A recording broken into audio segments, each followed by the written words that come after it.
ስለነርሱም ሊያማልድ ዘወትር በሕይወት ይኖራልና ስለነርሱም ሊያማልድ ዘወትር በሕይወት ይኖራልና ስለዚህም ደግሞ በእርሱ ወደ እግዚአብሔር የሚመጡትን ፈጽሞ ሊያድናቸው ይችላል። እዚህ ጋር ኖቲስ አርግ ስለነሱ ሊያማልድ ዘወትር እሷን ያዛት በደም ያ ዘወትር ሁልጊዜ ማለት ነው ያለማቋረጥ ማለት ነው። ዳግም ተመልሶ ለፍርድ እስከሚመጣበት ጊዜ ድረስ አሁን ኢየሱስ ክርስቶስ በሰማያት ሆኖ ጸሎትና ልመናን እንዳልኩ ለተለ ተባከ ስለ ዮኒ ብለ እባከ ስለ ኤርሚያስ ብለ እባከ ስለ ዳጊ ብሎ በአፊት እየተንበረከከ እየወደቀ ጸሎትና መልጃን ኦርቶዶክስ ያረጋል ብላ እንዳለችው እንደዛ አያደርግም እንጂ አንድ ጊዜ ባቀረበው ጸሎት አንድ ጊዜ ባቀረበው መስዋዕትነት ለዘላለም ሲያስታርቅ ይኖራል ሲያማልድ ይኖራል ማለት ነው። አግኝተኛል አይደል ዮኒ? ኢየሱስ ክርስቶስ አንድ ጊዜ ያቀረበው መስዋዕትነት አለ። ቀራንዮ ኮረብታ ላይ ያፈሰሰው ደግሞ የተቆረሰው ሥጋ አንድ ጊዜ የጸለየው ጸሎት አለ በዮሐንስ ወንጌል መጽሐፍ ምዕራፍ 17 ላይ ኦኬ ያ ዮሐንስ ወንጌል መጽሐፍ ምዕራፍ 17 ላይ እንደውም የኢትዮጵያ ኦርቶዶክስ ታሪክሳን በዚህ ቅዱስ ወንጌል ብሎ በሚለው የአንድምታ ትርጓሜዋ ላይ ምን ብላ እንዳለች ላሳየ። ያን እንግዲህ የኢትዮጵያ ኦርቶዶክስ ታሪክሳን ቅዱስ ወንጌል የአንድምታው ትርጓሜ ነው። አራት ወንጌላትን በጻፈችበት ላይ የኦርቶዶክስ ታሪክ ቤተክርስቲያን እዚህ ጋር ባለችው መሰረት ነው ኢየሱስ ክርስቶስ ማማለድ ያለበት እንጂ ቀደም ድርሳነ ሰንበት ላይ በተጻፈው አይደለም። ስለ ኢየሱስ ክርስቶስ የተነገረው በዮሐንስ ወንጌል መጽሐፍ ምዕራፍ 17 ላይ እንዲህ ይላል። ዮሐንስ 17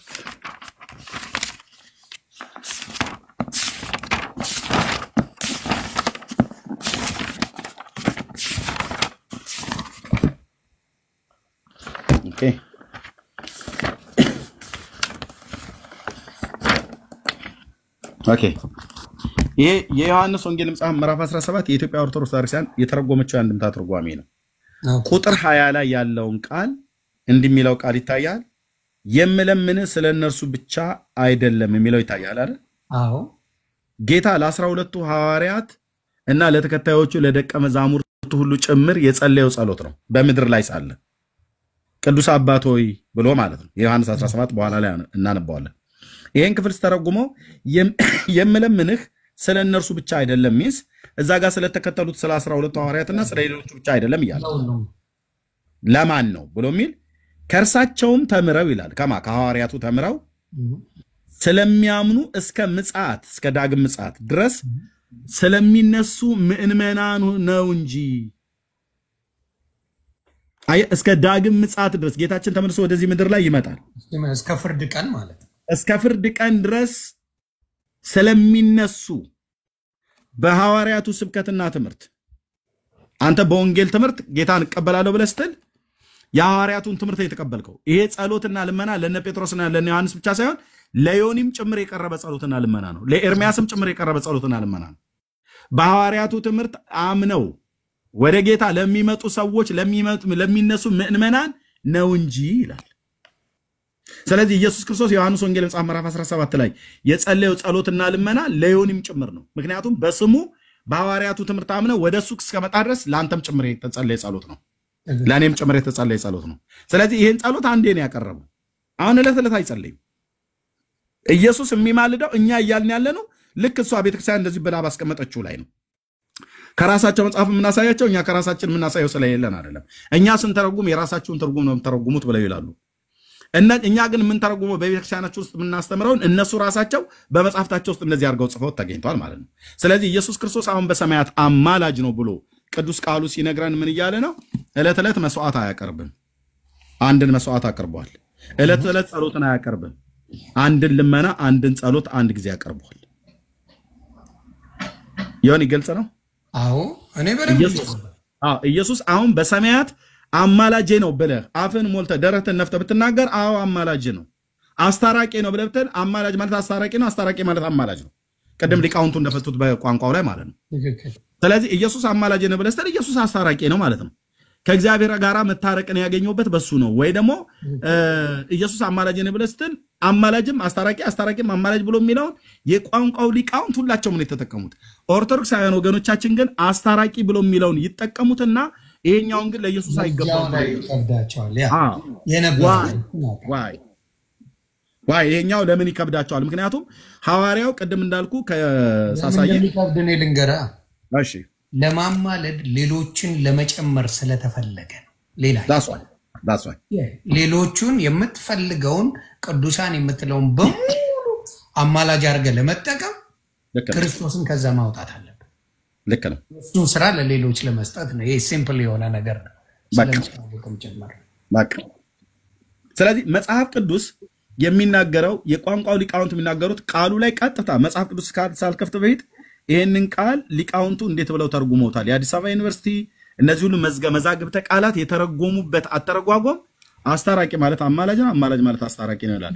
ሁለቱም ቃላት ለኢየሱስ ክርስቶስ ተጠቅሞታል የመጽሐፍ ቅዱስ ላይ ብለን ስንል በነቢያቱም በሐዋርያቱም አስታራቂ ብሎ የሚለውን አማላጅ ብሎ የሚለውንም ሁሉ ጨምራ አየናየን ከመጽሐፍ ቅዱስ ላይ በቃ። ስለዚህ ኢየሱስ ያስታርቃል ማለት አሁን በሰማያት ያስታርቀናል ማለት ዕለት ዕለት ጸሎትና ልመናን ያቀርብልናል ማለት አይደለም። ያስታርቃል ማለት ያማልዳል ማለት ነው። ያማልዳል ማለት ያስታርቃል ማለት ነው።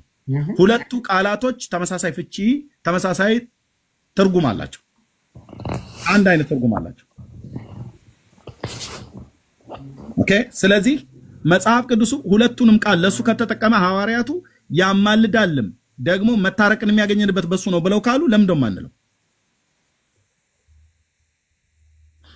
የሮሜ መልእክት መጽሐፍ ምዕራፍ 5 ቅድም የጠቀስኩትኝ እሱ ላይ መታረቁን ባገኘንበት ብሎ ቅዱስ ጳውሎስ ተናገረ። ሮሜ 8:34 ደግሞ የሚያማልደን ብሎ አለ። ሁለቱንም ቃል መታረቅንም ማማለድንም ተጠቅሞታል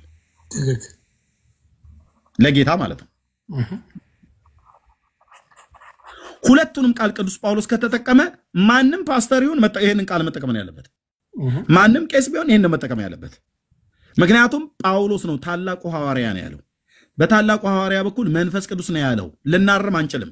ጳውሎስን ይሄኛውን ለጌታ እንጠቀመዋለን ይሄኛውን አንጠቀም ብለን ልንል አንችልም። ጴንጤም መብት የለውም፣ ኦርቶዶክስም መብት የለውም።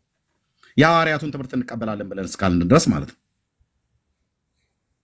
ስለዚህ የኢየሱስ ክርስቶስ አማላጅነት አሁን ጉልበት እየሳመ እየወደቀ እየተነሳ ወይ ደግሞ ከሲኦል ነፍሳትን እየጎተቱለት እያመጡ ጸሎትና ምልጃን ያቀርብላቸዋል ተብሎ እንደሚባለው እንደዚህ እዚህ ላይ እንዳለውና ወይ ደግሞ መጽሐፍ አርጋኖን ላይ ወይ ደግሞ መጽሐፈ ዚቅ ላይ ወይ ደግሞ ድርሳነ ጽዮን ላይ እንደተጻፈው በአራቱ መጽሐፍቶች ላይ የኢትዮጵያ ኦርቶዶክስ ክርስቲያን አሁን በሰማያት ጸሎትና ልመናን ያቀርባል። ከገሃነመ እሳት ሰዎችን እያወጡለት ወደ እርሱ ያመጡለትና ጸሎትን ከጸለየላቸው በኋላ ከአባቱ ከእግዚአብሔር ጋር ያስታርቃቸዋል፣ ያማልዳቸዋል፣ ከወደዛ ወደ አማረች መንግስተ ሰማያት ይገባሉ ብሎ በሚል አሁን ዕለት ዕለት እዛ በሰማያት ሆኖ የሚጸልይ አምላክ እኛ የለንም።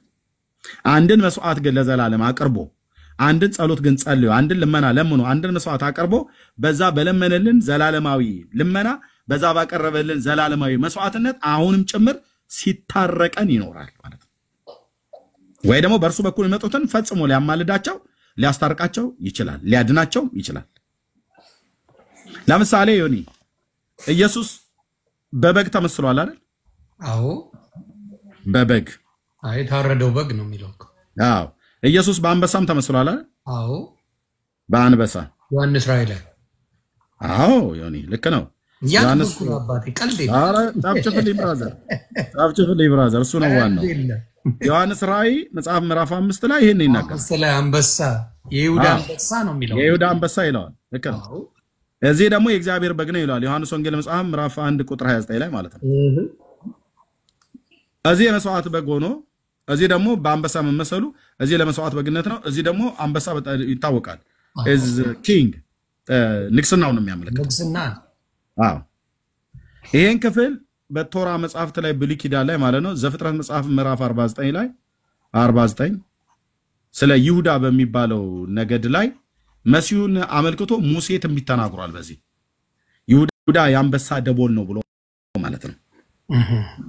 እና በአንበሳ የተመሰለበት ጌታችን ኢየሱስ ክርስቶስ እና በበግ የተመሰለበት እንዴት ግን ጌታ ኢየሱስ ክርስቶስ አንዱን ጌታ እንዴት በግም ነው አንበሳም ነው እንዴት ይባላል ተብሎ ሰው ጥያቄ ቢጠይቅ ምንድነው ብለን የምንለው?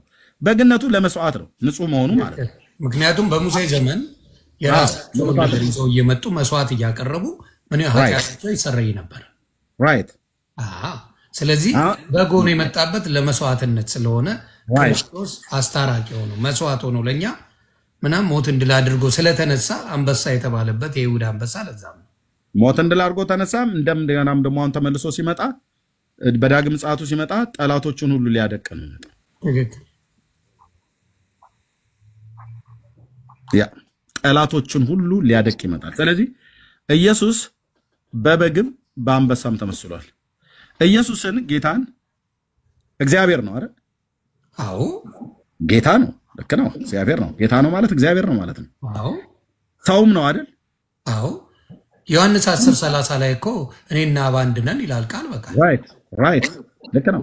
ራይት እዛ ጋር እንደውም ዮሐንስ ወንጌል ምዕራፍ 10 ቁጥር 30 ላይ አንድነቱ የአካል አንድነት አይደለም፣ የመለኮት የባህሪ የስልጣን ያገዛዝ አንድነት ማለት አሁን እንዳልከው አምላክ ነኝ እያለ ነው። ትክክል። በፍጹም ባለመተናነስ፣ ባለመቀዳደም፣ ባለመበላለጥ ከአብና ከመንፈስ ቅዱስ ጋራ በዘላለም ከዘላለም ይኖር የነበረ አምላክ ነው። ትክክል። እንዴት አምላክም ሰውም እንዴት ይሆናል ይላሉ ሰዎች። በቃ ሆነ። አምላክነቱን ሳይጥል እንደ ኮታ አውልቆ የሆነ ቦታ ላይ ሳያስቀምጥ ሰውነትን ገንዘቡ አደረገና አምላክ ሰው ሆነ። ከድንግሊቱ ማህፀን ውስጥ አምላክ ነው፣ ፈጣሪ ነው ሰው የሆነው። ስለዚህ አንድ ሰው አሁን እንዴት ኢየሱስ ፍጹም አምላክ ፍጹም ሰው ይሆናል ብሎ ጥያቄ ያነሳል? ክርስቲያን የሆነ ሰው አያነሳም። እንዴት በግም አንበሳም ነው ብሎ ጥያቄ ሊያነሳ ይችላል? በጭራሽ አያነሳም አይደል? ለክርስትናማ የተገለጠ ነው። እሺ ታዲያ እዚህ ጋር ለምን እንደሚያነሱት አማላጅ ጋር ቅድም ያልኩትን ዘገብኩ እኮ ኤርሚሻይ። ሌሎችን አስታራቂ አድርገው በጣም በሺህ የሚቆጠሩ ለራሳቸው እንዲመቻቸው አድርገው የሚሰሩበት ነገር ስላለ ነው። መነገጃ ስለሆነ ነው።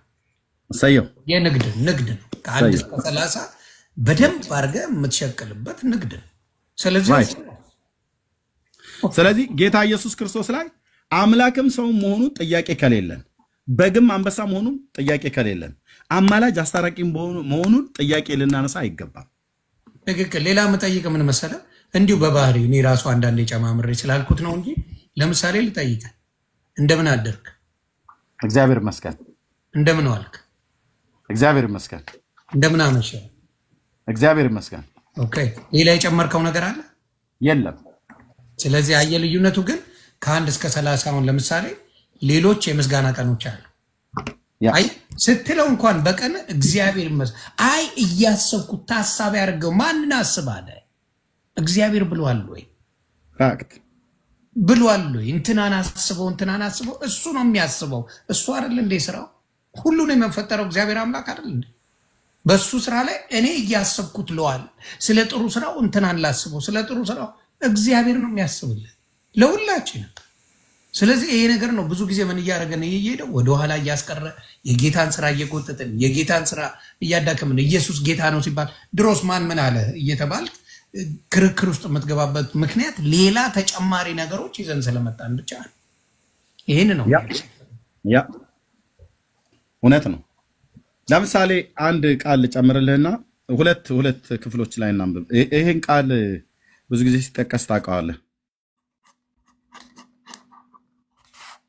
መካከለኛ በሰውና በአምላክ መካከል ለማስታረቅ የመጣው ኢየሱስ ክርስቶስ ነው። እንግዲህ ገና መካከል ብሎ የሚለውን ቃል እኔ እናንተ ብንጣላ ዳጊ መካከል ላይ ገብቶ ቢያስታርቀን በመካከላችን ዳጊ ሊፈርድ ነው ወይ ሊያስታርቅ ነው የገባው? ሊያስታርቅ ነው እንጂ ሊያስታርቅ። ምክንያቱም አስታርቀን ብለን ስላልነው ማለት ነው። አስታርቀን ዳኛ ግን ከሆነ ሊፈርድ ነው የሚገባው ወይስ ሊያስታርቅ ነው የሚገባው? ሊፈርድ ነው። ስለዚህ ቃሉ ተመሳሳይ ቃል ቢሆንም ለፈራጆችም ይውላል፣ ለአስታራቂዎችም ይውላል። ለአስታራቂነት በዋለበት ክፍል ላይ ያለውን የዕብራውያን መልእክት መጽሐፍ ምዕራፍ 9 ቁጥር 15 እና በአንደኛ ጢሞቴዎስ መልእክት መጽሐፍ ምዕራፍ 2 ቁጥር 5 እና 6 ላይ ላንብብልህ። ዕብራውያን 9:15 እንደዚህ ይላል። ከዚህ ጀምሮ ላንብበው። ነገር ግን ክርስቶስ ይመጣ ዘንድ ላለው መልካም ነገር ሊቀ ካህን ሆኖ በምትበልጠውና በምትሻለው በእጆችም ባልተሰራች ማለትም ለዚህ ፍጥረት ባልሆነች ድንኳን የዘላለም ቤዛነትን አግኝቶ አንድ ጊዜ ፈጽሞ ወደ ቅድስት በገዛ ደሙ ገባ እንጂ በፍየሎች በጥጆች ደም አይደለም። የኮርማዎችና የፍየሎች ደም በረከሱ ላይም የተረጨ የጊደር አመድ። ይሄ ብሉይ ኪዳን ላይ የነበረ ስርዓት ነው። ይሆን እንደውም አሁን እስራኤል ቀዩ ጊደር ምናምን ነገር ተብሎ የሚባል ሰምተህ ከሆነ ሚዲያ ላይ እየሰበሰቡ ነው። ቀይ ጊደር ማለት ነው ለመስዋዕትነት የሚሆኑ እና የዚች የጊደሯ አመድ ተብሎ የሚባላል እንደ ህጉ በብሉይ ኪዳን መስዋዕትነት ጊዜ የሚቀርብ ማለት ነው። እና የኮርማዎችና የፍየሎች ደም በረከሱም ላይ የተረጨ የጊደር አመድ ስጋን ለማንጻት የሚቀድሱ ከሆነ ይላል። ይሄ የብሉይ ኪዳን ስርዓት ነው። የሚቀድሱ ከሆነ ነውር የሌለ ሆኖ በዘላለም መንፈስ ራሱን ለእግዚአብሔር ያስታረቀ የክርስቶስ ደም እንዴት ይልቅ ሕያው እግዚአብሔርን ልታመልኩ ከሞተ ስራ ህሊናችሁን ያነጻ ይሆን ይላል። ስለዚህ ይላል እዚህ ጋር ነው የፈለኩት። ስለዚህ የፊተኛው ኪዳን ሲጸና ህግን የሚተላለፉት የሚቤዣቸው ሞት ነው ይላል። የፊተኛው ኪዳን ሲጸና የብሉይ ኪዳን ሲጸና ህጉን የተላለፉት ቶራውን የተላለፉ የሚቤዣቸው ሞት ነው ማለት ህጉ ተቀጥቅጠው እንዲገደሉ ያዛልና ማለት ነው። የሚቤዣቸው ሞት ስለሆነ የተጠሩት ይላል በአዲስ ኪዳን የተጠሩት የዘላለምን ርስት የተስፋ ቃል እንዲቀበሉ እርሱ የአዲስ ኪዳን መካከለኛ ነው ይላል። እርሱ የተባለው ጌታችን ነው። የአዲስ ኪዳን መካከለኛ ነው ማለት በሰውና በእግዚአብሔር መካከል የቆመ ማለት ነው። ጌታችን ኢየሱስ ክርስቶስ በሰውና በእግዚአብሔር መካከል የቆመው ለምንድን ነው? ሊያስታርቅ አይደል? ሊያስታርቅ ነው። አለቅ። ሌላ ለምን መጣ? ኖ ለምንም ማለት ወስጭን እኮ ኤርሚሻ ለምን መጣ? ለምን ደሴ ሊያስታርቅ ጌታ ኢየሱስ ክርስቶስ በእኛና በእግዚአብሔር አብ መካከል የቆመው የሰው ልጆች ከአባቱ ጋር ሊያስታርቅ እንጂ ሊፈርድብን አይደለም። ማን ላይ ነው የሚፈርደው? በእኛና በእግዚአብሔር መካከል ማን ላይ ነው የሚፈርደው? እኛ ላይ ነው የሚፈርደው። እኛ ላይ እግዚአብሔር አብ ላይ መቼም አይፈርድበትም፣ ምክንያቱም ጥፋትም በደልም ስለሌለበት። እኛ ላይ ሊፈርድ ከሆነ እንዴ ጥንቱንስ በበደላችንና በኃጢአታችን ሙታን ነበርን። ይቅርታው አልጠጣ እሺ አረ እሱ እኮ ነው በጣም የቀለለውን ነገር ግልጽ የሆነውን ነገር ሌላ መጽሐፎች ሲጨመሩ ኮንፊውዝ እየሆነ እንሄዳለን። ትልቁ ፕሮብለም ይሄ ነው። ሌሎቹን ለመጨመር ስንጋጋጥ ነው ኢየሱስን የምናጣው፣ ክርስቶስን የምናጣው። ሌላ ካልጨመርኩ ብለን አይናችን ቀደም ስል ነበር የቀራኒዮ መስቀል ላይ ከሆነ ምንም አይነት ችግር የለብንም። አይናችንን ከክርስቶስ ስናነሳ ኢሚዲየትሊ ነገራችን ሁላ ይገለበጣል። ነገራችን ሁላ ኮንፊውዝ ያደርገናል። ብዙ ነገራችን ይበላሻል። ያ ነው ችግሩ። the biggest problem is that one, nothing else። የቀራኒዮ መስቀል ላይ የተሰቀለው ኢየሱስ ላይ ክርስቶስ ላይ ከሆነ አንግላችን ምንም ያስታረቀን ጠበቃ የሆነን በግ የሆነን ድል አድርጎ ሞትን ሲነሳ የይሁዳ አንበሳ የተባለው ሁሉ ነገራችን ክርስቶስ ከሆነ ግን ምንም አይነት ውዥንብር ግራ የምንጋባበት ምን ምንልበት አንድ ነገር የለም። ስለዚህ እቺ ማማለድና መካከለኛ በሚለው ላይ መጽሐፍ ቅዱሳዊ ፍቺው እዚሁ ነው የሚነግረን። ሌላ ቦታ ሳንሄድ እዚሁ ላይ መልሷል። ያንን ነው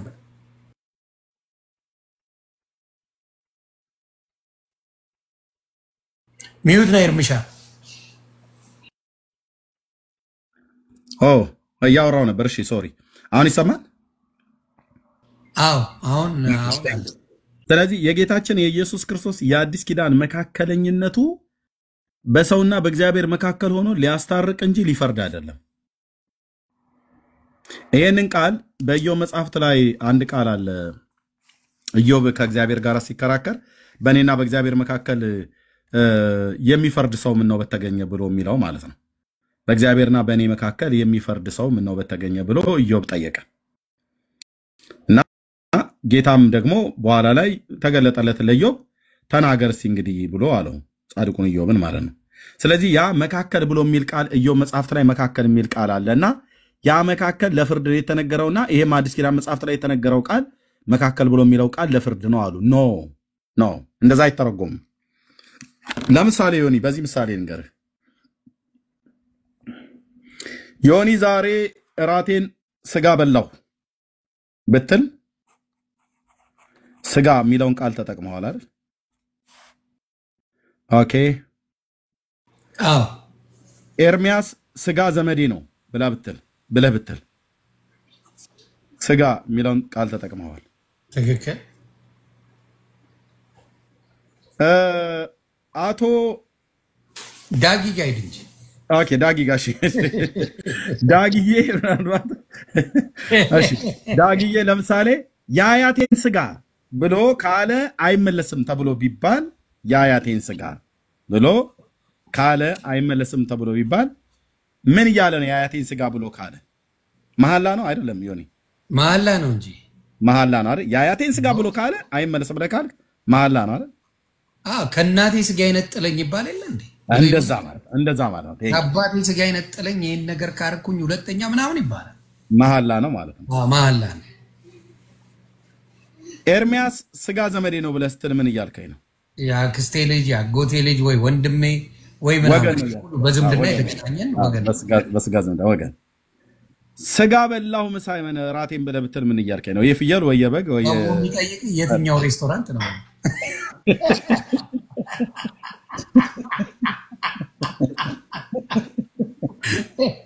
የምን ስጋ ነው? የፍየል ነው? የበሬ ነው?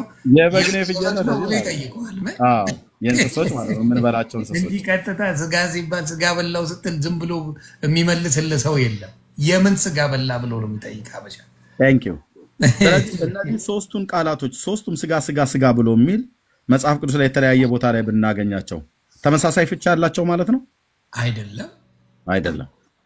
ስለዚህ ቃሉ ይሄ ስጋ ብሎ የሚለው ቃል የተጻፈበት ቦታ ላይ በተጻፈበት አውድ ነው የሚፈታው። ትክክል።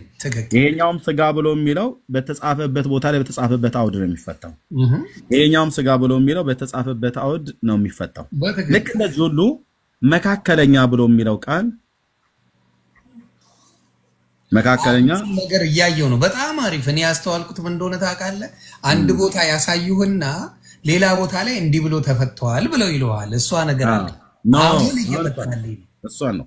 አሁን መካከለኛ ብሎ የሚለውን ኢዮብ እዚህ ጋር የተባለው ሌላ ቦታ ላይ በሌላ እኩል ለመፍታት ይፈልጋሉ። አሁን ነው እሷ አይደለም። አሁን ኢዮብና ጌታ መካከል ነው። እዚህ ጋር ደግሞ መካከለኛ ብሎ የሚለው በሰው ልጆችና በጌታ መካከል ነው። ኦኬ መካከለኛ ብሎ የሚል ኢዮብ መጽሐፍ ላይ ተገኝቷልና ዕብራውያን መልእክት መጽሐፍ ምዕራፍ 9 ቀደም ያነበብኩት ማለት ነው ቁጥር 15 ላይ ዕብራውያን ላይ እኮ ክርስቶስ አለ። አዎ ቆይ ልመጣ ነው። ዕብራውያን 9 ላይ ዚያታ አለ። አንደኛ ጢሞቴዎስ ምዕራፍ 2 ቁጥር 5 እስከ 6 ድረስ አለ። ኦኬ መካከለኛ ብሎ የሚለው ኢዮብ ምንድነው ያለው? በእኔና በእግዚአብሔር መካከል የሚፈርድ ነው ያለው። የሚፈርድልን ማለት የኔንም ሰምቶ የእግዚአብሔርንም ሰምቶ በእኔና በሱ ላይ ብይን የሚሰጥ ሰው ቢገኝ እከራከረው ነበር ነው እያለ ያለው። ኢዮብ ከደረሰበት መከራና ሐዘን የተነሳ ማለት ነው። ስለዚህ በእኔና በእግዚአብሔር መካከል ብሎ ሲል ዳኛ ነው የሚፈልገው። ለምን ይሄ ሁሉ ደረሰብኝ? ለምን ልጆቼን አጣው? ለምን ሀብቴ ተቀማ? ለምን ልጆቼ ሁሉ በሞት ተነጠቁ? ለምን ሚስቱንም ጨምር ማለት ነው። አጠቃላይ ትዳሩንም ንብረቱንም ሁሉንም ሁሉን ነገር ነው ያጣው። በሽታም ጭምር በገል ነበር የሚያካው። ማት እንኳን በጥፍሩ አይችልም። ያ እና በእኔና በእግዚአብሔር መካከል ብሎ ሲል ምን እያለ ነው? የሚፈርድልኝ ዳኛ ተገኝቶ እኔና እሱ ብንነጋገር ነው ኢዮብ እየጠየቀ ያለው ማለት ነው። እኔና እሱ መካከል የሚፈርድልን ሰው ኖሮ ብጠይቀው ባወራው እያለ ነው እግዚአብሔርን። ኦኬ ስለዚህ ፍርድን ነው የጠየቀው ማለት ነው። ፈራጅን ነው የጠየቀው ወይ ደግሞ ዳኛን ማለት ነው። የዚህ መካከለኝነት የተፈለገው በእግዚአብሔርና በኢዮብ መካከል ሁለቱንም ሰምቶ ከጌታ ያለውንም ሰምቶ ከኢዮብ ያለውንም ሰምቶ አንተኛው ጥፋተኛ ነህ በድለዋል ጌታን፣ አይ አንተ ነህ የበደልከው ኢዮብን ተብሎ የሚል ሰው በተገኘ ነው እያለ ያለው። ስለዚህ መካከለኛ ብሎ የሚለው ቃል እዚህ ጋር ኢዮብን ከእግዚአብሔር ጋር ለማስታረቅ ሳይሆን በኢዮብና በእግዚአብሔር መካከል ያለውን ነገር ሰምቶ የሚዳኝ ዳኛ ወይ ፈራጅ ነው የተፈለገው ማለት ነው በዚህ ቃል መሰረት። ኦኬ በዚህኛው በዕብራውያን መጽሐፍ ምዕራፍ 9 ቁጥር 15 እና በአንደኛ ጢሞቴዎስ መጽሐፍ ምዕራፍ 2 ቁጥር 5 እና 6 ላይ የአዲስ ኪዳን መካከለኛ ብሎ የሚለውን ቅዱስ ጳውሎስ የጢሞቴዎስ ላይ የተናገረውን የቀድሙ የነገርኩ የዕብራውያን 9:15 ላይ የተናገረውን እሱን ይዘን አንደኛ ጢሞቴዎስ መጽሐፍ ምዕራፍ 2 ቁጥር 5 እና 6 ስንት እግዚአብሔር አለ ይላል ዮኒ? አንድ እግዚአብሔር አለና በእግዚአብሔርና በሰው መካከል ያለ መካከለኛው ደግሞ አንድ አለ ይላል። አንድ አለ፣ አንድ ነው ያለው። በእግዚአብሔርና በሰው መካከል ያለው መካከለኛ አንድ ነው። ሌላ መካከለኛ የለም። የመላእክት መካከለኝነት የለም። የሌሎች ቅዱሳን መካከለኝነት የለም። መካከለኛ ደግሞ አንድ አለ፣ እርሱም ሰው የሆነው ኢየሱስ ክርስቶስ ነው ይላል። ከዛስ ራሱንም ለሁሉ ቤዛ ሰጠ። ራሱን ለሁሉ ቤዛ የሰጠው ነፍሱን ቤዛ የሰጠው ወይስ ደግሞ እስከ ሞት ድረስ የሞተው ጌታችን ኢየሱስ ክርስቶስ ምን ለማድረግ ነው? ሰውን ከእግዚአብሔር ጋር ለማስታረቅ ነው አይደል? ቅድም አነበብነው መሰረት ነፍሱን ቤዛ አድርጎ የሰጠው እኔና አንተን በስሙ የሚያምኑትን ሁሉ ከአባቱ ጋር ያስታርቅ ከራሱም ጋር ያስታርቃል። ትክክል ራይት። ስለዚህ እዚህ ጋር መካከለኛ ብሎ የሚለው በሰውና በእግዚአብሔር መካከል የሆነው በኢዮብና በእግዚአብሔር መካከል ዳኛ እንደሚፈልገው ጌታ ኢየሱስ ክርስቶስ በእግዚአብሔር በሰው መካከል ዳኛ ነው እያለ ነው ወይስ አስታራቂ ነው? አስታራቂ እያለ አስታራቂ ነው። ይሁን ያግኝታኛል እንዴ በደንብ ምክንያቱም አንተ እኮ ቆይታል እኮ ከገባህ ዮኒ በእውነት እግዚአብሔር ይመስገን እያበረታኝ እዚህ ያደረሰኝ ክብር መስጋና ለሱ ቆይታል ከገባህ። እንግዲህ እግዚአብሔር ቃል ይሄን የሚናገር ማስታረቅ የሱ ማማለድ ከገባኝ ሎንግ ታይም። እኔ ታስታውሳላችሁ ከእንዳልክ ጋር ቁጭ እያለ ምን ነበር የምናወራው? ልክ ነው። በኦርቶዶክስ ቤት ነበር እንዳልክ በዛ ጊዜ ደብዳቤው እስኪመጣለት ድረስ ልክ ነው። የኦርቶዶክስ ልጅ ነበር። ልክ ነው። ያና ክርስቶስ በሁላችንም ውስጥ ይደር ይግባ ይዋል ሁሉ ነገር ያርግ ብዬ ነው ማስበውና በትክክል የክርስቶስ ነገር ምንም የሚያሻማም አይደለም፣ መጽሐፍ ቅዱሳዊ ነው። እና ሌሎችም ቁጭ ስላሉ እድል ካለ ስጣቸውና እኔም ጨረስኩ። ጥያቄም ጠይቀውም ካለ እንቀበላለን፣ ካልሆነ ሌሎችም እድል ይስጡ። ቴንክ ዩ ነው። ተባረክ። በጣም ደስ ኮፒ ሊንክ እያረጋችሁ ወንድሞቼ ታፕታፕ እያረጋችሁ ወንድሞቻችሁን እየጋበዛችሁ ማለት ቤታችሁም ላይ እየጋበዛችሁ ምስክርነት እየሰጣችሁ እየተማማራችሁ እግዚአብሔርን እያመሰግናችሁ እንድትሉ በዚህ አጋጣሚ ጥሬን አቀርባለሁ። ሁላችሁ በጌታ ደስ ይበላችሁ ነው የሚባለው። ስለዚህ ሌሎቻችሁ እንግዲህ ዳጊ ነው ቀድሞ የገባው አይደል ካልተሳሳትኩ። ከዛ ዳጊ የምትለው ነገርን አንተ ትንሽ ባራድኛም ስለምትናገር ከሰው ጋር ኤርሚሻ አስተማሪ ነው። ሂዝ ቲቸር እየጻፈ ካልኩሌት እያደረገ ነው የሚነግርና ዳጊሻ ካለህ ደግሞ አንተ ወይ ሜርሲ ወይ ዳጊሻ ከፍታችሁ እንዲያውም ሌዲስ ወንድ ስላወራ ይቅርታ ሜርሲ እንኳን ደህና መጣሽ አንቺ የምትዩን እንስማ። Thank you Yodi, thank you so much for the chance. አመሰግናለሁ። በጣም ቆንጆ ርዕስ ነው ባይ ዘ ዌይ የጠየቀው። በጣም ጥሩ ርዕስ ሜይንሊ ከኦርቶዶክሳውያን ወገኖቻችን ብዙ ጊዜ ከኛ ጋር ከማይግባቡበት ፖይንት አንዱ ነውና ላይክ የሆነች ሪካፕ አይነት ነገር ቨርስ ባይ ቨርስ ብዙም ሳላበዛብክ ሳላንዛዛብክ እኔ ጋር ሜትስ about to be 3 እና ባጭሩ ልጨርስ። ኢስት ኮስት ነሽ ማለት ነው? ያ አም ኢስት ኮስት። ኦኬ ጋቹ ሶሪ ለሊቱ እሱን ያስገባሽ። ኢትስ ኦኬ። እንዲህ ነው የምናመሸው። ከሌሊቱ 3 ሰዓት ነው የምታወራት ሰምታል? አታስተካክል። እሺ ተባረክ ነው። አገልግሎት ስለሆነ ነው። ተባረክ ዮኒዬ። በፊት በድምጻዊነት ያው ዘፋኝ የነበረው አሁን በጌታ ወንድማችን የሆነው አገልጋይ ጥበቡ ወርቅዬ የዕብራውያንን ሙሉ መጽሐፍ ከሰይፉ ፋንታውን ጋር የነበረውን ኢንተርቪው ከሰማ የዕብራውያን ሙሉ መጽሐፍ አንብቦ ነው ወደ ጌታ የመጣ። ያ ማለት ስለ ጌታ ኢየሱስ ክርስቶስ ሊቀ ካህንነት የሚናገር ምክንያቱም ሊቀ ካህንነትና ምልጃ የተያያዘ ስለሆነ የላይፉ ኢንካውንተር እዛ ጋር ነው። ሙሉ የዕብራውያንን መጽሐፍ አንብቦ ነውና I really recommend you ያንን እንድታነብ። በምሳሌ ልጀምር ንግግሬን። እንግዲህ አንድ ወንድና ሴት በጣም ሲዋደዱና ወደ ጋብቻ ሲወስኑ አንድ ወንድ ለቤተሰቧ የሚመጥን ሽማግሌ ነው ሴቷ ቤት የሚልኩት። ገብቶሃል አይደል? ሴት ልጅ በፍቅር ልትወድቅ ትችላለች። ሜቢ ከፋሚሊዋ ስታንዳርድ በታችም የሆነ ወንድ ልጅ ልታፈቅር ትችላለችና ግን እሱ ለቤተሰቧ ፊት የሚያደርግ በቤተሰቦቿ ፊት መቆም የሚችሉ ሽማግሌዎችን ነው የሚልኩት which is አቻ የሆነ ነገር ማለት ነው። ሶ እቺን ምሳሌ በአይምሮ ውስጥ ያዝና እኔ በፖይንት ላስቀምጥልህ ኤርሚ ከተናገረው ነገር ብዙም አልጨምርም። እንግዲህ የጌታ ኢየሱስ ክርስቶስን ሊቀ ካህንነት ወይም አማላጅነት ስንናገር በኢሳይያስ መጽሐፍ ምዕራፍ 19 ከቁጥር 16 እስከ 17 የምትሰሙ ሰዎች ከምከፍት ስልክ ያዙት። ሰው እንደሌለ አየ፣ ወደ እርሱ የሚማልድ እንደሌለ ተረዳ፣ ተደነቀ። ስለዚህ የገዛ ክንዱ መድኃኒት አመጣለት፣ ጽድቁ ማገዘው ይላልና የገዛ ክንዱ እንግዲህ የገዛ ልጁ ጌታ ኢየሱስ ክርስቶስ ነውና ይሄ በነብዩ ኢሳይያስ ጊዜ ስለ መሲሁ የተነገረ ትንቢት ነውና አማላጅ የሚሆነውን እንደ ክራይቴሪያ ዘርዝረን እኔ ብዙ ላለማንዛዛት እሞክራለሁ። ይሄ ከገዛ ጎኑ የመጣልን መድኃኒት በአንደኛ ደረጃ ከድንግል ሴት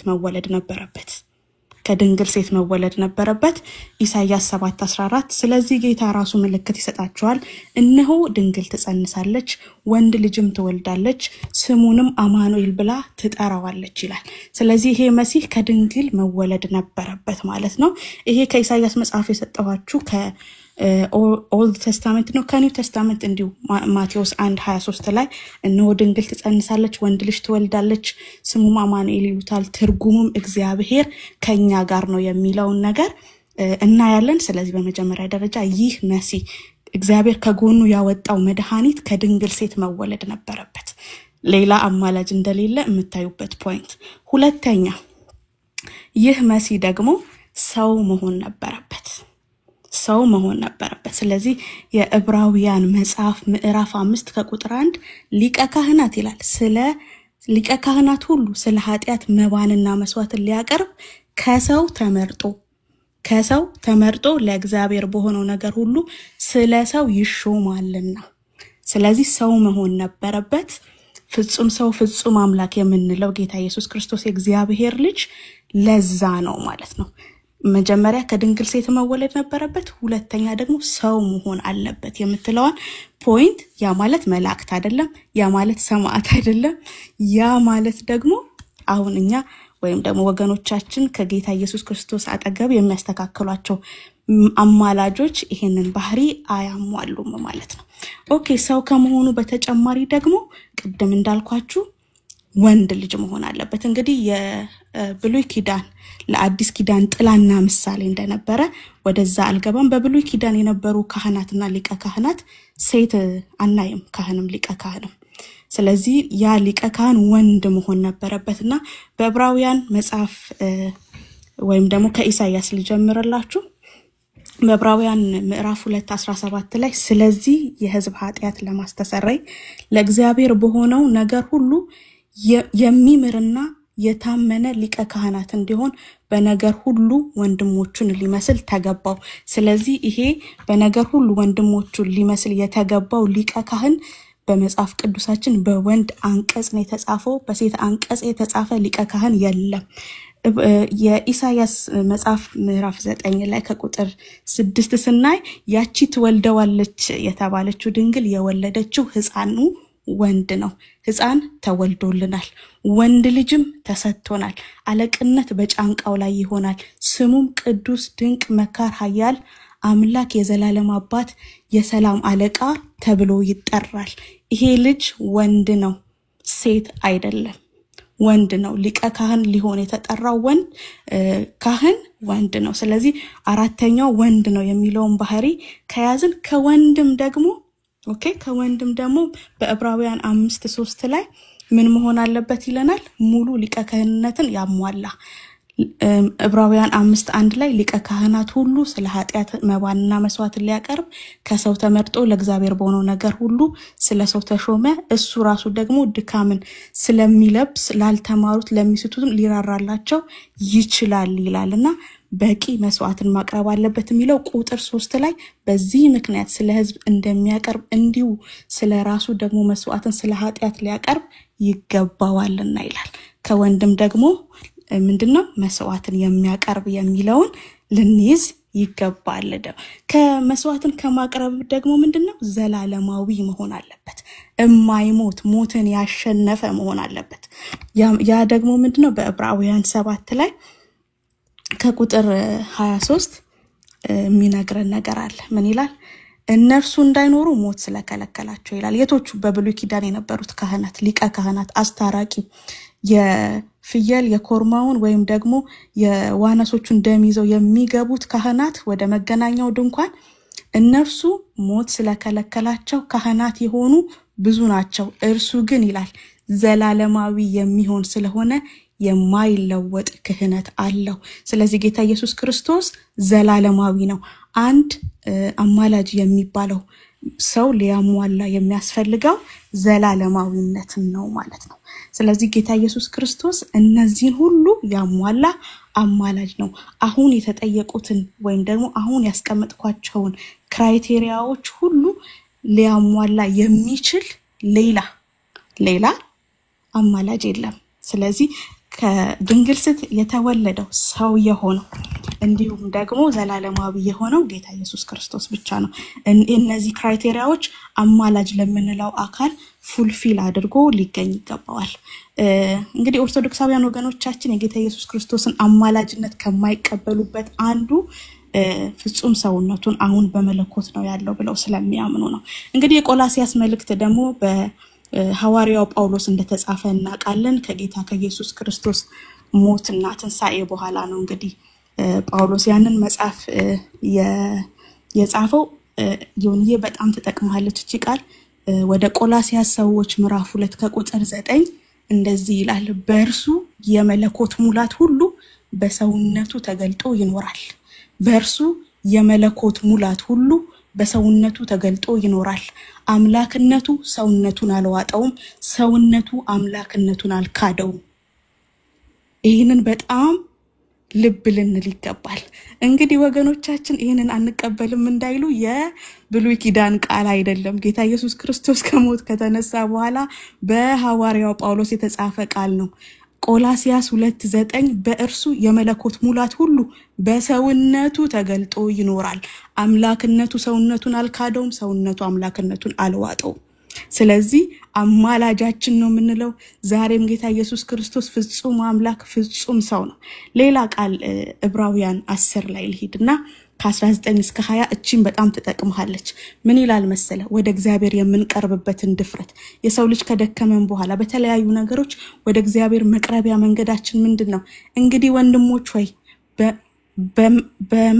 በመረቀልን ይቅርታ እየፈጠንኩኝ ስለሆነ ነው። ዕብራውያን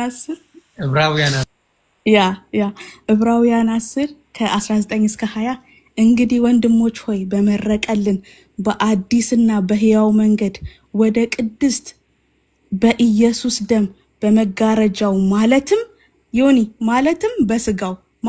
በስጋው በኩል እንደገባን ድፍረት አለን። በእግዚአብሔር ቤት ላይ የሆነ ታላቅ ካህን ስላለን በስጋው የት ነው? ዕብራውያን መጽሐፍ በአዲስ ኪዳን መጽሐፍ። ይሄ የብሉይ ኪዳን መጽሐፍ አይደለም። በአዲስ ኪዳን ከሞትና ትንሣኤው በኋላ የተጻፈ 2 ክፍሎችን እንግዲህ የዕብራውያንን ሞስት ፕሮባብሊ ብዙዎች ጳውሎስ ነው የጻፈው ይላሉ። ዕብራውያን 10 ስንት? ከ19 እስከ 20። እሺ ከ19 እስከ 20 ነው አንብበው። ምን ይላል? እሺ ወንድሞች ሆይ በመረቀልን በአዲስና በሕያው መንገድ ወደ ቅድስት በኢየሱስ ደም በመጋረጃው ማለት በስጋው በኩል እንድንገባ ድፍረት ስላለን በእግዚአብሔር ቤት ላይ ሆነን ታላቅ ካህን ስላለን እያለ ይቀጥላል። አየክ? በምን በኩል? በመጋረጃው ማለትም በስጋው። እንግዲህ ፍጹም ሰው ፍጹም አምላክ ነው። እኛንም ደግሞ እንደ ሰው ይረዳናል። እንደ ሰው የሚራራላችሁ ሊቀ ካህን አላችሁ።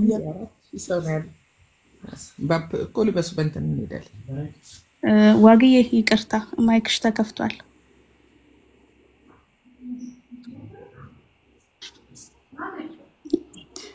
እሺ አላወቀችም። ስለዚህ ስለዚህ ምንድነው ቆላሲያስ 2 ላይ እንዳልኩክ በእርሱ የመለኮት ሙላት ሁሉ በሰውነቱ ተገልጦ ይኖራል። ጌታ ኢየሱስ ክርስቶስ አምላክነቱ ሰውነቱ አምላክነቱን ያልካደው ያልተዋዋጠው ነው። ወደሱ ወደ እግዚአብሔር የመቅረቢያው ደግሞ በኢየሱስ ክርስቶስ ደም በመጋረጃው ማለትም በስጋው። ስለዚህ ጌታ ኢየሱስ ክርስቶስ በከፈለው ዋጋ ነው በእግዚአብሔር ፊት መቅረብ የምንችለው። ያ ዋጋው ደግሞ በሰውነቱ። ስለዚህ ሰውነቱና አምላክነቱን ይዞ ነው በእግዚአብሔር ፊት ስለኛ የሚማልደው ማለት ነው። ይሄንን ነው ራፕ አፕ ማድረግ የምፈልገው። አንድ ነገር ግን ዮንዬ ላሳይክ የምፈልገው ኤርሚ ቅድም ሲያሳይክ ነበር። አንድ ኦርቶዶክሳውያን እኛን በጣም የሚወቅሱበት አማላጃችን ነው ስንል እኛ ይለምናል አላልንም፣ እነሱ ግን ይለምናል ብላችኋል ብለው በጣም ብዙ ጊዜ ድርቅ ይላሉና ልመናና ምልጃ አንድ ነው ይሉናል። ልመናና ምልጃ አንድ ነው ይሉናልና እስኪ ይሄንን ካዩት ይመልሱልሃል። አንተ አንደኛ ጢሞቴዎስ ሜቢ አሁን ግዴታ ማብራቴ ነው ካሜራዬን ማለት ነው። አንደኛ ጢሞቴዎስ እኔ አንብልሻለሁ አታስብ፣ ቃሏን ማሳየት ስላለብኝ ነው ዮኒ። እሺ አንደኛ ጢሞቴዎስ እሺ፣ አረ አብሪ ደስ እንዳለሽ። ያ አንደኛ ጢሞቴዎስ ምዕራፍ 2 ከቁጥር 1 እስከ 2። እሺ እሺ ይታያል አይደል? go ahead maybe በትልቁ አረጋሽ ያ መቅኛው። ኦኬ ምን ይላል እንግዲህ እግዚአብሔር የሚታያችሁ ከሆነ አንደኛ ጢሞቴዎስ ምዕራፍ 2 ከቁጥር 1 እስከ 2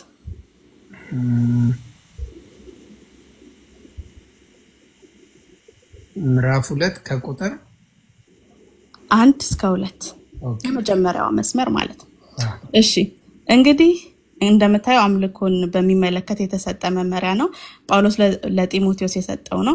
እንግዲህ እግዚአብሔርን በመምሰልና በጭምትነት ሁሉ ጸጥና ዝግ ብለን እንድንኖር ከዚህ ጀምሮ ልብ በል ዮኒ፣ ልመናና አየክ ጸሎት ምልጃም ምስጋና ስለ ሰዎች ሁሉ ስለ ነገስታትና ስለ መኳንንትም ሁሉ እንዲያደርጉ ከሁሉ በፊት እመክራለሁ። ምልጃና ልመና አንድ ነው ካላችሁ መጽሐፍ ቅዱሱ ልመናንና ምልጃን ለምን ለያይቶ ጻፈው? ይሄንን መመለስ አለባቸው ኦርቶዶክሳውያን። እኛ ያማልደናል ስንል ያስታርቀናል ነው የምንለው። አሁንም በእግዚአብሔር ፊት ስለኛ ቁጭ ብድግ አይልም ብለን ስንል ልመናችሁ ምልጃ ነው ብለው በግድ የኛን ሲተረጉሙ መጽሐፍ ቅዱሱ ልመናና ምልጃ አንድ ከሆነ ለምን የተለያየ ቦታ ጻፈው? ይሄንን እንዲመልሱልን እንፈልጋለን ማለት ነው። እሱም ብቻ ሳይሆን እኮ ምን ማርያምን የካዳችሁ ነው የሚባለው። ያው እንግዲህ ቃሉ ግን አስቀምጦታል የሚለው ነው። ይሄንን ለማስመልከት ነው። ተባረክ ጌታ ኢየሱስ ዘመንህን ይባርክ። ዮኒያ አመሰግናለሁ። አሜን። ክብር በይልኝ። በጣም አጠር አድርገሽ ግልጽ በሆነ ነገር ስላስቀመጥልኝ እጅግ አድርጌ አመሰግናለሁ። በጣም ቀለል አድርገሽ ነው። እኔ ማርያምን የካዱ የሚባል ነገር ነው መሰማውና እኔ ራሱ ግራ ይገባኝ ነበር፣ ግን እመልሳለሁ። መካድ ማለት ማርያምን ቅድስት ድንግል ማርያምን እናት አይደለችም ብሎ መናገር ክህደት ያ ብቻ ነው። ሌላ ክህደት አለ ብዬ አላስብምና እሷ ነገር ላይ በብዛት ፖለቲካ ከተሰራ አንዳንዴ ውሸት ተደጋግሞ ሲነገር እውነት ይመስላል። እውነቴን ነው የምለው። ያው ሶሻል ሚዲያ ላይም ስላለው ስለማቀው ውሸትን ደጋግሜ ሜሪ እንዲናት እያልኩኝ መረጃ ሳይኖረኝ ዝም ብዬ ባወራ ሰው ሊያምነኝ ይችላል። የተወሰነውን ላስት እችላለሁ። ስለዚህ አሁንም የሚደረገው አሁን ቅድስት ድንግል ማርያምን ጴንጤዎች አይወዷትም ተብሎ ሙሉ በሙሉ ተደምድሟል። ጴንጤን አምጥቶ አረን ይወዳታለሁ እናቴም እህቴም ናት ነው ያንተ አይደለችም ተብሎ የመግፋት ነገር አለ። አየሽ፣ ደጋግሞ በማውራት በመረጃ ሲጻፍና በመረጃ ሲታይ ቃል በቃል የሚለውን ነገር በትክክል ጴንጤ ስለ ቅድስት ድንግል ማርያም የሚያሳየው ነገር ትክክለኛ መንገድ ነው። የሚጨምረው ክብር የለም፣ የሚቀንሰው ክብር የለም። የተሰጣትን ማንነት ነው የሚሰጠው። ገባሽ? ለሌሎችም ለቅዱሳናት የተሰጠውን ክብር ነው የሚሰጠው። ኤግዛክትሊ ቢግስት ፕሮብለም ያለው ምንድነው? በግድ ያለ መረጃ በግድ ወቀሳ አለ። በግድ እኛንን የምናውቀው ዝም በል ሚስጥር ነው ምን በሚባል ተሸፋፍኖ ብዙ ነገሮች ላይ በድክመት ተደርጎ አሁን ግን ኤክስፖዝ እየተደረገ ኤክስፖዙ ምንድነው? ባለው በመናክ ሰዎች እዛ ቤት ባደግን ሰዎች እየተናገረን ያለንበት ነገር ነው ያለው ምንድነውና እጅግ አድርጌ ነው የማመሰግነው። በጣም ግልጽ ነው። ወደ ዳጊ ልሂድና ወደ ወጊ ከዛ ደግሞ ዜዶ የሚመልሰውን እንትን ኮፒ ሊንክ ለምታረጉ ታፕታፕ ለምታረጉ ወንድምና እህቶቼ እጅግ አድርጌ አመሰግናለሁ። ከመጽሐፍ ቅዱስ ነው ሌላ የምንወያየው ወፍ መጽሐፍ ቅዱስ ነው የምንመራው። መመሪያ መኖሪያ መጽሐፍ ቅዱስ መሆን አለበት። እግዚአብሔር ከዚህ ውስጥ የጨመረ የቀነሰ ይፈረድበታል ይላል። ጳውሎስ ሲመሰክር ምን ብሏል? የተረገመ ይሁን ይላል። ከዚህ ውጭ የሚያስተምር የተረገመ ይሁን ይላል። ስለዚህ ከመጽሐፍ ቅዱስ ውጭ ጨማምረን የምናደርጋቸው ነገሮች ካለ ያስጠይቀናል። በእግዚአብሔር አምላክ ያስጠይቃል። ጨምረን የምናወራ ሰዎች ካለን ስለሚያስጠይቀን ማለት ነው። ዳጊሻ ቢዚ ካሎንክ ማይክን ከፍተህ አናግራቸው። ዳጊ ከመቀጠል በፊት ያው እሱ እንኳን አሜሪካ ስላለ ይረዳሃል። ወጊና ዜዶ ኢትዮጵያ ነው ያሉት። ዮኒ እንቅልፉን እንዳናመጣው ብዬ ነው። ያው ዛሬ ኃይለኛ ናፖስ ይያለው አባቴ ላዳምጥ። ኦኬ ናይስ። በቃ ይቀጥሉ። በቃ ፈርቼ ሰግቼ ነው። ቀጥሉ ወንድምነት። እሺ ክበርልኝ ዮኒዬ። ቴንክ ዩ። እኔም አልቆይም እንደ ሜርሲዬ አጠር ያለ ነገር እዚሁ አንተ ያነሳው ሐሳብ ላይ እንሂድበት። ስለ ምልጃን ያነሳችሁት ቅድም መጀመሪያው ላይ ስትነሱ ይሄ የምልጃ ጉዳይ ኢትዮጵያና ኤርትራ ውስጥ ካልሆነ በቀሪው ዓለም ላይ በዚህ መልኩ ሲያጨቃጭቅ ሲነጋገር አትሰማው። ምክንያቱን እንግዲህ መርምረው ኢትዮጵያና ኤርትራኖች መድረስ አለባቸው። ለምን የሚለው ነገር በአብዛኛው ርዕስ ሆነው እንግዲህ የሚነሱ ጉዳዮችን አይተ ከሆነ ፍጡራን እየገቡበት ስለተቸገሩ ፍጡራን ቦታውን መያዝ ስለሚፈልጉ ነው። ያ ደግሞ በነሱ እንጀራውን ያደረገ በነሱ ተደማጭነት ያገኘ በነሱ ታዋቂነትን ያገኘ ፍጡራኑን ካላስገባ የተቋሙ ወይም የቤተ ክርስቲያኑ ወይም የሃይማኖቱ ወይም ያስቀመጠው ትምህርት ህልውናን ስለሚንድበት ነው። እነሱ ከሌሉ ኦኬ ቀጥታ ኢየሱስን ማግኘት የሚቻል ከሆነ እንግዲህ ያው ለምንድነው ወደ ፍጡራን ዘወር የምንለው ይላሉ ሰዎች። ቀጥታ ኢየሱስን ማናገር የምንችል ከሆነ እንግዲህ ያው ለምን አስፈልገ? ቀጥታ ጌታን ማግኘት ማናገር የምንችል ከሆነ ደላሎች ይላቸዋለን። ደላሎቹን ዞር አድርጉልናል ይል ነው ሰው ገባ። እና አይተ እንደሆነ አገር ቤት ብዙ ጊዜ እነዚህ ጉዳይ እናስጨርሳለን የሚሉ አሉ፣ መሀል ላይ የሚገቡ አሉና ስራቸው ምንድነው? የተለየ ነገር አይደለም። በመካከል ጥቅምን ማግኘት ነው። በመካከል ስራውን የሚሰራው ሌላ አካል ወሳኙ ሌላ አካል ሆኖ ሳለ የሚገኘውን ትርፍ ማግኘት ነው፣ መሰብሰብ ነው። እና እነዚህ ደላሎች እነዚህ መሀል ላይ የገቡ ዞር ይበሉ። ምክንያቱም መጽሐፍ ቅዱስ የሚናገረው በመሀል ያለው አንድ ነው ይላል። አንድ ነው፣ ሌላ የለም። ሌላ ማስገባት አይቻልም። ግን ሰዎች የሚሰጡት ምክንያት ምንድነው? ኖ ደላላ ሆኖ አይደለም፣ ወይም ደግሞ በመካከል ጉዳይ አስፈጻሚ ሆኖ አይደለም፣ እንደዛ አይደለም። ይሄ ነገር መንፈሳዊ ነው። እነዚህ የገቡት እናንተ ወይም አንተ ወይም አንቺ ደካሞች ስለሆናችሁ የበቃችሁ ስላልሆናችሁ የሚለምንልህ የሚጠይቅልህ አንድ መካከለኛ ሰው ያስፈልጋል ብለው ያስባሉ። ግን የእግዚአብሔር ቃል ምን ይናገራል? አጠገብህ ያው ባይብል ላይ ይቻለው። እስኪ ማቴዎስ 11 ቁጥር 28 ላይ ያለውን እንመልከት። ቁጥር 28 ላይ እናንተ ደካሞች ሸክማችሁ የከበደ ሁሉ ወደ እኔ ኑ እኔም አሳርፋችኋለሁ ይላል። የበቁ የነቁ ያወቁ ቢሆን ብቻ ወደ ጌታ የሚመጡት ብዙ ነቁ በቁ አወቁ ምንላቸው ሰዎች ማስገባት ፍጡራንን ሰማዕታትን መላእክትን ማስገባት ይጠበቅብን ነበር። ኢን ቢትዊን ግን ሌላ አስፈላጊ ሌላ ደላላ ስለማያስፈልግ ደካማም ሆነ ወደ ጌታ መምጣት ስለሚቻል እናንተ ደካሞች ስለሚል ቃሉ ድካማችንን እያወቀ ስለሆነ ጥሪው ሌላ ኢን ቢትዊን መግባት ያለበት ሰው የለም። ይሄንን ቃል የሚቃወም የሚመስል ግን የማይቃወም አንድ ቃል አሳያለሁ። ግን ልጨርሰው። ሸክም ከብዶባቸዋል፣ ግድ የለም ሸምር ጠንቅቅ ጭርስ ስታረግ ትመጣለህ እኔ ጋር እንደነከሌ የበቃ ስትሆን ትመጣለህ አይደለም ቃሉ የሚለው። ከነድካምህ ና ነው የሚለው። ዛሬ ላንቺም ላንተም ይሄን መልእክት የምነግራችሁ ከነድካማችሁ ጌታ ጋር መምጣት ተፈቅዷል። ከነድካማችሁ የጠፋው ልጅ ምሳሌ የምታውቅ ከሆነ በእሪያ ጋር ነው የመጨረሻውን ጊዜ ያባከነው። ከእሪያ ጋር የቆየ ደግሞ ታውቀዋለህ። ከጋለሙታ ጋር ደግሞ የቆየ ህይወቱን ታውቀዋለህ። ገንዘቡን ያባከነ ተስፋ የቆረጠ ነበር። ከአባቱ ባለሟሎች የሚተርፍን ምግብ የሚወዳድቅን ነገር የሚመኝ ነበር። የዚህን ያህል የወደቀ ነበር። ወደ አባቱ ቤት ሲመለስ ቆይ ታጠብ፣ ቆይ ጽዳ፣ አንዴ ባሪያዎች ይጠቡ ያስተካክሉ፣ ከዛ በኋላ ከጸዳህ በኋላ ወጥቻ አቅፋለሁ አይደለም ያለው። ገና ከሩቅ ሳይሆን ወጥቶ አቀፈው፣ ተቀበለው ከነድካሙ። ይህን ምሳሌ የተናገረው ራሱ ኢየሱስ ነው። ወጥቶ ተቀበለው፣ አቀፈው፣ ቀለበትን አደረገለት፣ ፍሪዳ አረደለት።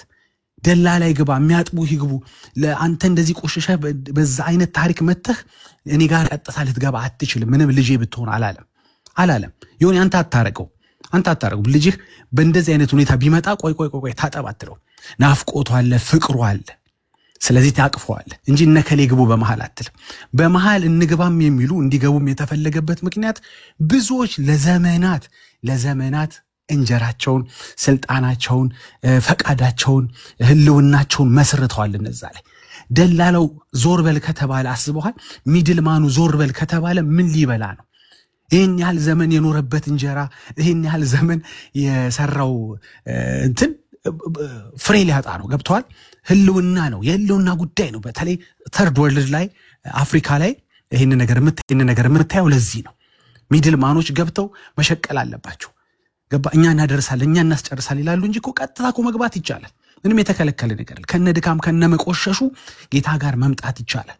በመቆሸሽ መኖር ነው መቀጠል የማይፈቀደው እንጂ ከእንደቆሸሹ ግን፣ እንደተሰበሩ ግን፣ እንደደከመ ግን፣ እንደተሸከሙ ግን ጌታ ጋር መምጣት ይቻላል። መልካም ጥሩ። ታዲያ ለምንድን ነው ይህንን የሚቃወም በሚመስል መልኩ በያዕቆብ 5:16 ላይ ለምንድን ነው ታዲያ እንድንማልድ ታዲያ አማላጅ ለምን አስፈለገ ታዲያ? እርስ በርሳችሁ በኃጢአታችሁ ተናዘዙ ይላል። አንዱ ለአንዱ እንዲማልድ ደግሞ ያስረዳል። አንድ ቦታ ላይ ማላጅ ያስፈልጋል ይላል። አንድ ቦታ ላይ ደግሞ አረ ቀጥታ ሂድ እያልከን ነው ዳጊ። ቀጥታ ወደ ጌታ መምጣት ትችላለህ። ከነድካመ ከነቆሻሻ ወደሚያጥበው፣ ወደሚያቅፈው፣ ወደሚቀበለው ጌታ ሂድ ትላለህ። እንዴት ነው ልትለኝ ትችላለህ። ኦኬ፣ አንደኛ በመጀመሪያ መታወቅ ያለበት ያዕቆብ 5:16 የጌታ ትእዛዝ ነው። ለምን አይባልም? አርግ ሲልህ ለምን አይባልም? ኦኬ፣ ለምን አለመባል ብቻ አይደለም። ብልቶች ነን። አንዱ እርስ በእርስ ማለት እኔ ላንተ ስጸልይ አንተ ለኔ ትጸልይልኛለህ። እኔ ላንተ ኃጢአቴን ስናዘዝ አንተ ኃጢአትን ለኔ ትናዘዝልኛለህ። አዎ፣ እኔ ላጸድቅህ አይደለም፣ እኔ ጸሎትን ሰምቼ እኔ ልመልስልህ አይደለም፣ ግን ልማልድ ነው። ማልድሃለሁ ማለት በጸሎቴ አስብሃለሁ ማለት ነው። በጣም ጥሩ። ሲቀጥል ምን ይላል? 5:16 ላይ ትፈወሱም ዘንድ እያንዳንዱ ስለሌላው ይጸልይ ታደርጋለች። ኦኬ፣ ምንድነው? አንደኛ የጌታ ትእዛዝ ነው። ሁለተኛ ነገር ደግሞ እንፈወስ ዘንድ እርስ በርሳችን እንጸልይ ያዛል። ይሄ ማለት ግን ኤ ለቢ ሲጸልይ ቢም ለኤ መጸለይ ያለበት ማለት ነው። ይሄ የጌታ ትእዛዝ ነው። ሆኖም ግን በአጸደ ስጋ የሚገኝ ሰው በአጸደ ነፍስ ከሚገኝ ሰው ጋር አንደኛ ኮሚኒኬት ያደረገበት ምንም አይነት መጽሐፍ ቅዱሳዊ ግራውንድ የለም። የሚጠቀሱ ጥቅሶች ሁሉ አንደኛ ለራሳቸው ፍርድን የጠየቁ፣ ሁለተኛ በሲኦልና በባለጠጋው መካከል ገደል እያለ ገደሉን ያላሻገረ ጸሎት፣ ለራሱ ወይ መፍትሄ ያላገኘ ጸሎት ምሳሌ የሆነ ነገር ነው ሰዎች እያነሱ ምልጃ በአጸደ ነፍስ ከአጸደ ስጋ ጋር እንደሚደረግ አድርገው የሚናገሩት። ግን እውነታው ግን ኤ ለቢ ከጸለየ ቢ ለኤ እንዲጸልይ እርስ በእርሳችሁ አንዳችሁ ወደ አንዳችሁ ሳይሆን አንዱ ለአንዱ እንዲጸልይ ያዛል። ኤ ለቢ ሲጸልይ ቢ ለኤ መጸለይ ስላለበት እኔ ወደ ማርያም ብጸልይ፣ እኔ ወደ መላእክት ብጸልይ መላእክትም ወደ እኔ መጸለይ ሊኖርባቸው ነው ማለት ነው። ስለዚህ አይሰራም ማለት ነው። አጸደ ነፍስ ያለ ሰው ጋር ኮሚኒኬሽን ይቋረጣል፣ ከብልቱ ይቆረጣሉ፣ ምናምን ይሞታሉ፣ በአጸደ ነፍስ የሉም ማለት አይደለም። ግን ኮሚኒኬሽኑ ግን ይሄ ያዕቆብ ላይ የሚያዘው የምልጃ ኮሚኒኬሽን የለም። አዎ በእግዚአብሔር መንግስት ውስጥ ሕያው ሆነው ይቀጥላሉ። ያ ማለት ግን ቢ ለእኔ የሚጸልየው ወይም የሚናዘዘው ኃጢአት የለም። ምክንያቱም እርስ በርሳችሁ በኃጢአታችሁ ተናዘዙ ነው የሚለው።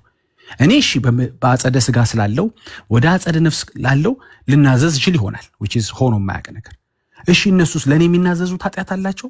ካጸደ ነፍስ ሆነው የለም መጀመሪያ እዛ ኃጢአት አለ ወይ ነው አንደኛ።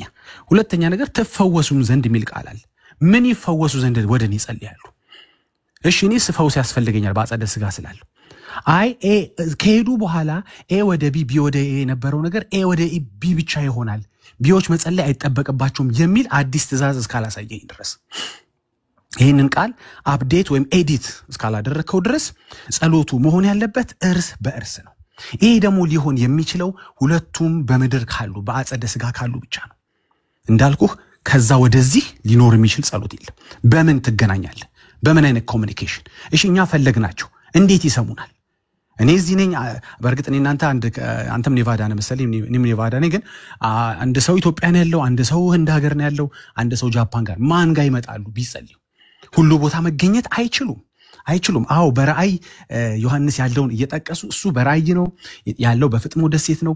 ይሄ በምንድነው በምሳሌነት የቀረበውን ነገር በራእይ የቀረበውን ነገር ወስደው አዚፍ ሁሉ ቦታ ዮሐንስ እንደተገኘ አድርገው ሊናገሩ ይፈልጋሉ። በመጀመሪያ ዮሐንስ ያለው በፍጥሞ ደሴት ነው፣ በአጸደ ስጋ ነው ያለው። ስለዚህ ሰው የእግዚአብሔርን ማንነት የማይወረሰውን የእግዚአብሔርን ማንነት ወርሶ በሁሉ ቦታ ተገኝቶ ጸሎት ሊያደርስም ጸሎት ሊቀበልም አይችልም። ይሄ እግዚአብሔር ማንነት ነው። ኦምኒፕሬዘንትነት፣ ኦምኒፖተንትነት፣ ኦምኒሸንትነት። ጸሎቴን እኔ ብጸልይ እንኳ እኔ ጋር ከመጡ ሌላ ቦታ ሄዱም ማለት ነው። ያ ምን ይገድባቸዋል? ሁሉ ቦታ ያለ መገኘት የሚባለው ነገር ይገድባቸዋል። ኦምኒፕሬዘንት አይደሉም። ስለዚህ እርስ በርስ ሊሆን አይችልም እንደ ትእዛዙ አንደኛ።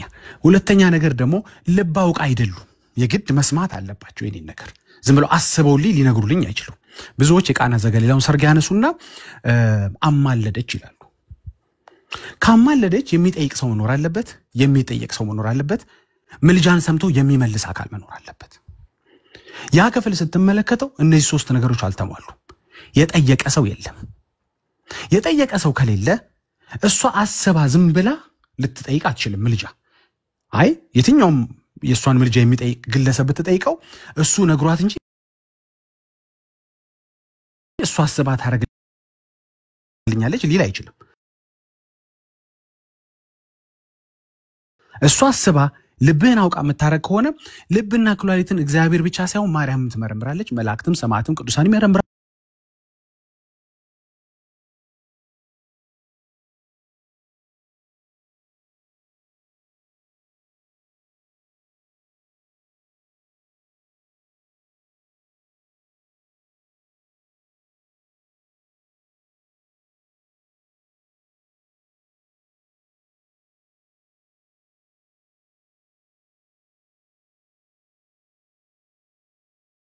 ባልተገደበ ሁነት የእግዚአብሔር ስለዚህ ሳይጠይቋት ማለደች ልትለኝ አትችልም። ያደረገችው ነገር አዎ ኢየሱስን ጠይቃለች፣ ግን አማልጅኝ ያለ አካልም የለም። በመጀመሪያ ሰርጉ ላይ ስለታደመች አይታ ሊሆን ይችላል፣ በቦታው ስለተገኘች ያለው ነገር ኦብዘርቭ አድርጋ ሊሆን ይችላል።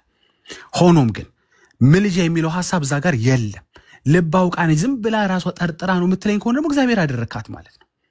ሶ at the end of the day ምልጃን አስመልክቶ አዎ ደካሞች ቀጥታው ኢየሱስ ጋር መሄድ ይችላሉ። አንድ አይ ደግሞ ካልክ ደግሞ ያዕቆብን ፈትሸህ ደግሞ አይተ ደግሞ እንዴ እኔ ለወንድሜ ማለዳለሁ ካልከን ሁለታችሁ ሜክ ሹር በአጸደ ስጋ መኖራችሁን። ምክንያቱም አሜሪካ ያለው በኦምኒፕሬዘንትነት ሳይሆን በቴሌግራም በዋትስአፕ አሁን በመናረገው በቲክቶክ በመናም በሆነ ነገር ይገናኛል። ሁሉ ቦታ ኢትዮጵያ ካለው ጋር መጸለይ ቢፈልግ ኢትዮጵያ መገኘት ሳይኖርበት ይጸልያል። እንዴ ዳጊ ከደቂቃ በፊት ኦምኒፕሬዘንት መሆን ይጠይቃል አላልክም ወይ ጸሎት ለመስማት ብለኝ? አዎ ብያለሁ። ግን እኛ በቴክኖሎጂ እንገናኛለን። አንተና ማርያም በምን ቴክኖሎጂ ነው የተገናኛችሁት? አንተና መልአኩ በምን ቴክኖሎጂ ነው የምትገናኙት? አየህ አይሆንም። አጸደ ስጋና አጸደ ነፍስ መገናኘት የሚችሉበት የለም። መናፍስት ጠሪ ሆነ ይሄ አጋንንታዊ አሰራር ላይ እሳተፋለሁ ካላልክና እንደዚህ አይነት ልምምድ ውስጥ ካልገባህ በስተቀረ እሱም ራሱ ጥያቄ ያለው ካልሆነ በስተቀረ እንደ ክርስቲያን የምትመላለስ ከሆነ ያለው ወይ አንተ ደካማው ራስህ በጸሎት ጌታን ኮሙኒኬት ታደርገዋለህ ወይ ደግሞ ከብልቶች ጋር ይሄንን እንድታረግ ትእዛዙን አክብረህ ታደርገዋለህ። ሶ ኢን ቢትዊን ያለው ቅድም የተነገረው ነገር አለ። ዘወትር ብለሃል አንተ ማስታውሰዋል። ዘወትር የሚማልድልህ ጌታ አለ። የሱ ሲሆን ተጽፏል። የሱ ሲሆን አያጨቃጭቅም። ስለኛ የሚማልደው ብሎ ቁጭ ብሎ ተጽፎልሃል። ይሄ አሁን የነገርኩ እርስ በርስ እንድንጸልይ ያለው ነገር ሁሉ ተጽፏል። የሰዎችና የመላክ የሰዎችና የማርያም የቅዱሳን የምናምን ግን ለምንድን ነው ያልተጻፈው? ተጨማሪ 15 መጽሐፍ ያላት ኦርቶዶክስ እዛ ላይ እንኳን አላካተተችውም። በእርግጥ ማርያም በብሉይ ኪዳን ዘመን ስላልነበረች ይሆን አላውቅም። ግን ተጨማሪ ተቀነሰብን እንኳን ብሎ ቢያስቡ ተጨማሪ መጽሐፍ ባላቸው በ81 መጽሐፍ ላይ ብትፈትሸው ማርያም ታማልዳለች፣ ማርያም ቤዛ ናት፣ ማርያም እንትን የሚል ቀጥታም በትምህርትም የለም። ለምንድን ሐዋርያቶች ምናልባት እንደ ወንጌል አማኞች እኛ ወንጌል አማኞች ነው ራሳችንን ብለን የምንጠራው ወይም እንደ ፕሮቴስታንቶች እንደሚሉን ጨክነውባት ነው ማርያም ላይ አይደለም። በቃ ብታማልድ ይጽፉ ነበር። እንኳን የማርያምን የሌሎችን እንኳን ሰዎችን ታሪኮችን ዘግበዋል። ስለዚህ ባጭሩ ያልተጻፈበት ያልተካተተበት ምክንያት ስለማታማልድ ስለማያማልዱ ነው ነከሌ። አዎ በስጋ በነበረች ጊዜ ወይም በስጋ በነበረው ጊዜ ግን ምልጃውን ማድረግ ይችሉ ነበር። ከተጠየቁ ጸልይልኝ የሚል ሰው ካለ፣ ጠጅ አለቀብኝ የሚል ሰው ካለ፣ በኃጢአት የመናዘዝ ፈልግ ሰው ካለ፣ ፈወስ ዘንድ እስኪ ጸልይልኝ የሚል ካለ ኦፍ ኮርስ ለምን አያረጉትም? ችግሩ ግን አሁን የሚጸልዩባቸው ሰዎችና ግለሰቦች ቅዱሳንና መላእክቶች ግን የሉም። ሁሉ ቦታ መገኘት አይችሉም። ኦኬ መላእክቶች ሁሉ ቦታ መገኘት ይችላሉ ወይ? አይችሉም። ፍጡራን ናቸው። ፍጡራን ሁሉ ቦታ መገኘት አይችሉም። ስለዚህ ምልጃን ስናስብ የመጀመሪያው ነገር እንዲደርስልን መልእክታችን ያሰብነው ጌታ ጋር ቀጥታም ኮሙኒኬት ማድረግ ይቻላል፣ ወይም ደግሞ እንደ ትእዛዙ ወደ ጎንም በአጸደ ስጋ ካሉ ጋር መገናኘት ይቻላል። ፍጡራንን ኢንቮልቭ የምናደርግበት ነገር ሜክ ሹር ያ ግለሰብ ኮሙኒኬት የምታደርገው መሆኑን። ኮሙኒኬት በሌላ መንገድ አድርጋለሁ የሚል አካል ካለ ዌስቲንግ ዮር ታይም፣ ጊዜህን እየበላህ ነው፣ ጊዜህን እየፈጀህ ነው። ዘመንህን በደላሎች፣ ዘመንህን በሚድልማኖች፣ ዘመንህን ጥቅማቸውን ባስቀመጡ። ምክንያቱም በምልጃ ሰበብ ብዙ ነገር አለ። አሁን የሌላ ቤተ እምነትን መንካት ስለማልፈልግ ነው። ይገባቸዋል መልእክቱ የሚደርሳቸው ሰዎች። ያ የምልጃ ሐሳብ ለኢየሱስ ብቻ መሰጠቱ ስለሚጎዳቸው ነው። ምኑን ይጎዳቸዋል? ነፍሳቸውን ስለሚያሳጣቸው ነው? አይደለም። ሚድልማን ያገኘው የነበረው ጥቅሞች በጠቅላላ ይቀሩና ኢየሱስ ስፍራውን ይዝባቸዋል።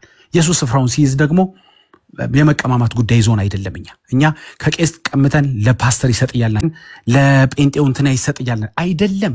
ክብር ሁሉ ለእግዚአብሔር እንዲሰጥ፣ ሰዎች ሁሉ ትኩረታቸውን ወደ ኢየሱስ እንዲያደርጉ፣ ትላንት እንደተናገሩት ወንጌል ሁሉ ስለ እናቱ ሳይሆን ስለ መላእክቱ ሳይሆን ስለ ልጁ ነው።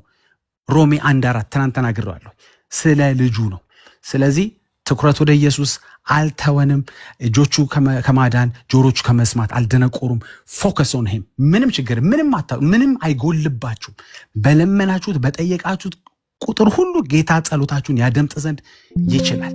he can communicate with you anytime anywhere ምክንያቱም he's omnipresent። አመሰግናለሁ። ተባረኩ።